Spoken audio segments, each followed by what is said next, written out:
The Lizzie Borden House, the Borden House in Fall River, Massachusetts. The Borden House in Fall River, Massachusetts. Chicago Tribune News Service via Getty their mayor.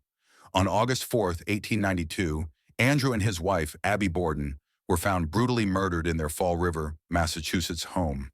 Though murder wasn't uncommon in the late 1800s, the fact that they were bludgeoned to death with an axe and the main suspect was their 32-year-old daughter, Lizzie Borden, certainly was.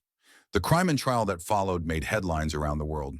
Lizzie was ultimately acquitted of murder, but she remains forever linked to the heinous killings, as does the home where the crime was committed.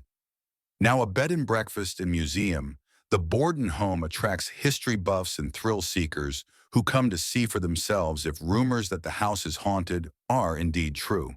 When I started working here, it was more of the history.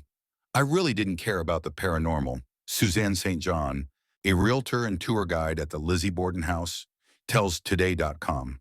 However, that all changed after St. John says she experienced a few unusual happenings of her own. Guests tell us they hear laughing and playing in the middle of the night. Things get moved around.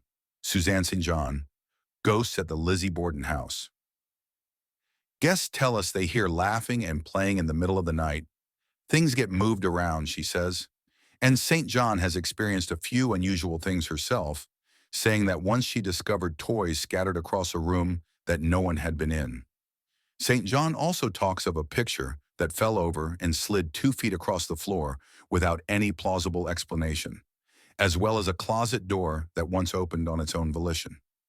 On the eve of the anniversary of Andrew and Abby's murder, St. John says that she and 2 other tour guides at the house felt a sudden, sharp, piercing pain in their left eyes, the same exact location of Andrew Borden's fatal injuries. Perhaps the most unsettling, however, is the story St. John tells of a tour guide at the Lizzie Borden House who asked her group to silence their cell phones before beginning the tour. Moments later, a guest's cell phone rang. She looked up and said, "It's my mom."